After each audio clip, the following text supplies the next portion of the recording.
Ciao tutti, buongiorno. I'm Chef Jan. Are you ready to cook like an Italian? Are you ready to bake like an Italian? Well, nothing says Italian delicacies like pizzelle, a beautiful Italian wafer cookie, and nothing says Chef Jan like wanting dessert before the meal. So that's what we're gonna do today. We're gonna have dessert first, and then we're gonna have a yummy entree in just a little bit. Pizzelle are so easy to put together. I'm in love with my little Cucina Pro pizzelle maker. Look at that. Now, I've got a big one at home, but this is my travel size. When I go to the airport, you know, I plug it in and have a pizzelle. No, but these are so cute and they work so well.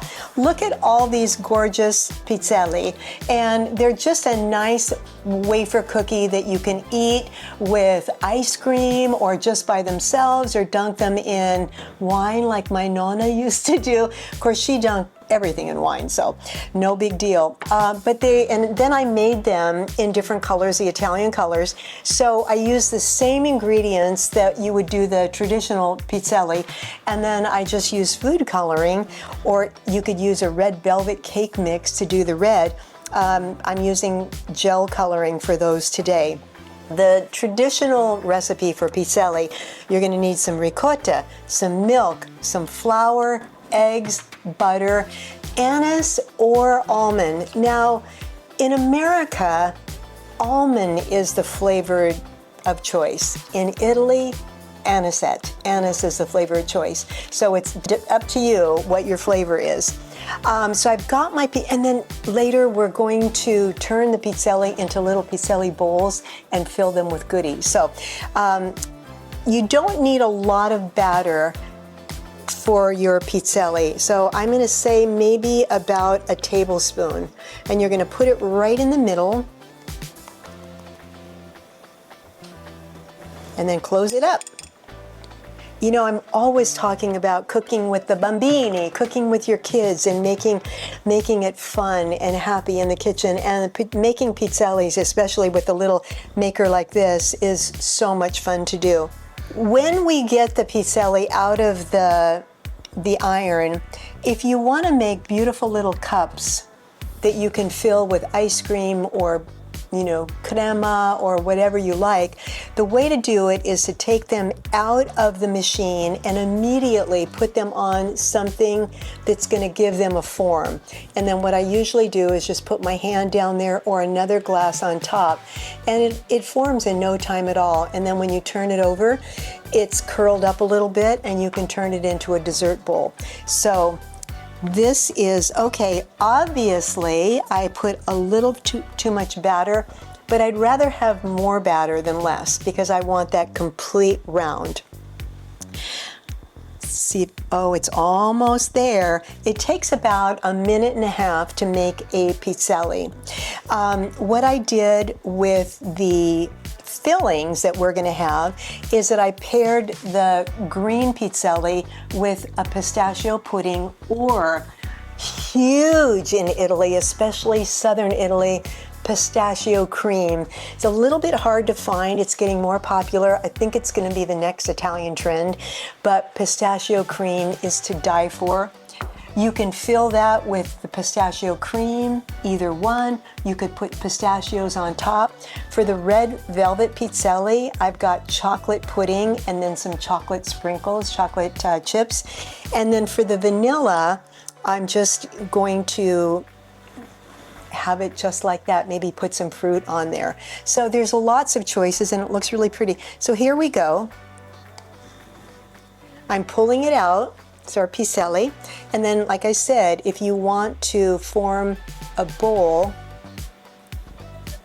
you just hold it down like that and it'll sort of collapse down and turn into a gorgeous bowl. So I'm going to grab some things out of the fridge. When we come back, we'll put some dessert bowls together using pizzelle.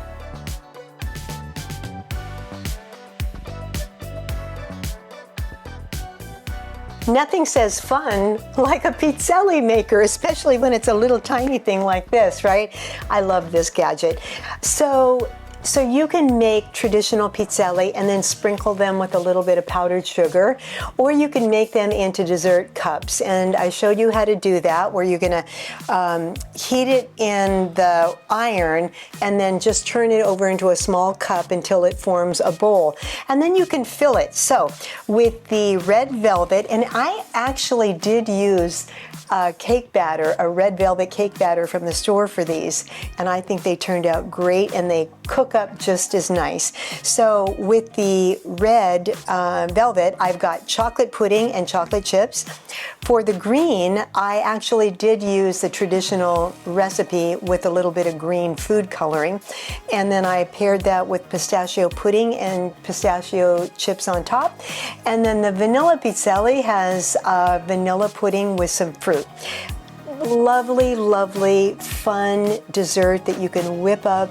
And like I said, I think the kids would love having a little Italian party with their pizzelle maker.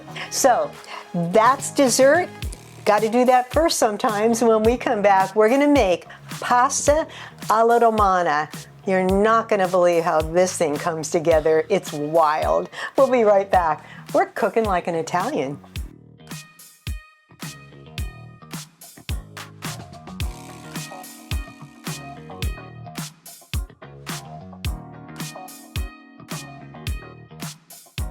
Are you ready for a little pasta? Oh my goodness, this is comfort food to the nth degree. I'm making a pasta dish called pasta alla Romana. Do you know what this is? That is one big chunk of butter. We're gonna put the pasta on the butter and then we're gonna spread cheese on it, and that's it. A couple of other little things. I wanna tell you about the pasta that I'm using today. I have discovered really the best pasta anywhere. This is pasta Armando. It's milled in Italy, and the company actually bought the mill because they feel like if they can buy the mill and own the mill, they can control the quality, which they have done. They contract with Italian farmers to create 100% durum wheat, and they bring in scientists to come in and make sure that the soil has no pesticides, no preservatives, no additives like riboflavin. It's pure 100% organic durum wheat. When you taste pasta Armando, you are going to flip. It actually has a beautiful flavor, and it's not going to hurt your tummy because it's organic and it doesn't have all the fillers. So I'm so delighted to be sharing that with you today. I've got that pasta in. I've got some fettuccine in the water. It is all ready to come out. And all we're gonna do, I feel like we need a symphony behind us to do this because it's a beautiful thing. Oh, by the way, this recipe requires a lot of cheese. I've talked to you about my cheese grater. This is my mama's cheese grater. It's 90 years old. She brought it from Italy. She's a beautiful gourmet Italian chef, still is. And we grate our Parmigiano cheese in this, and we've never washed it. So it's 90 years of Parmesan smell. It's actually amazing. Maybe that's why we live forever, right? Okay, here we go. Let's do this. So all you're gonna do is bring your platter over. You're gonna scoop some pasta right on the butter. Okay, let's do more, please. Just like that. Oh. Now, you know how important pasta water is because it's loaded with starch. So we want to start with a lot of that pasta water. It's melting the butter below. Oh my goodness, I love this so much. Then I'm going to start with just a little bit of cheese. And now we're going to give it a spin. So what you want to do is just keep turning that pasta, turning it, turning it, turning it. The butter is melting. If you could smell this right now with the butter and the cheese, and you're just flipping it around and enrobing all of that pasta with that butter. I mean, cacio e pepe, which is butter, pasta, cheese, and pepper, and pasta water. That's a big rage right now, but anyway, you're just gonna keep turning it until that butter down below melts into the pasta, and then we're gonna sprinkle with more cheese. Oh my goodness, how easy is this, to quote Ina? And I'm just gonna keep going. I'm gonna add a little bit more pasta. I'm gonna keep turning it until all of that, I love this, until all of that butter is melted. You know, cooking can really be fun. Cooking is fun, especially when you're doing recipes like this. So we turn, we turn, we turn, we come back. I'm gonna plate it up for you and you're gonna see how delicious this is. This is pasta alla Romana with pasta Armando.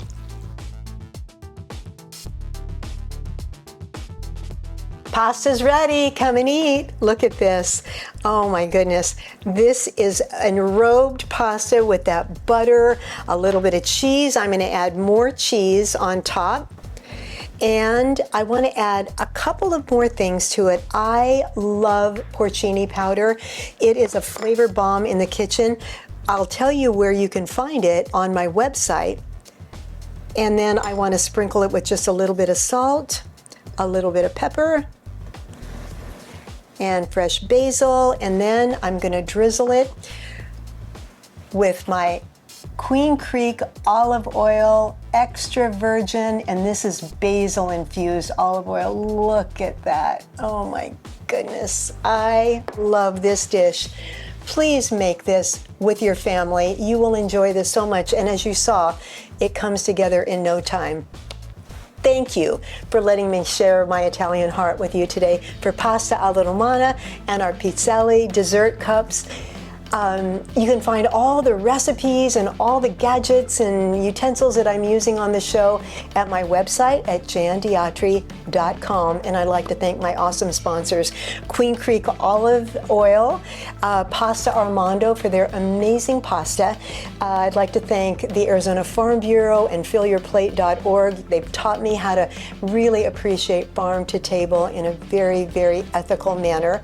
I'd like to thank iHealth Networks and Bloomfield Builders, amazing custom builders in Arizona and Colorado, and also Strictly From Scratch Bakery that is selling their baked goods internationally.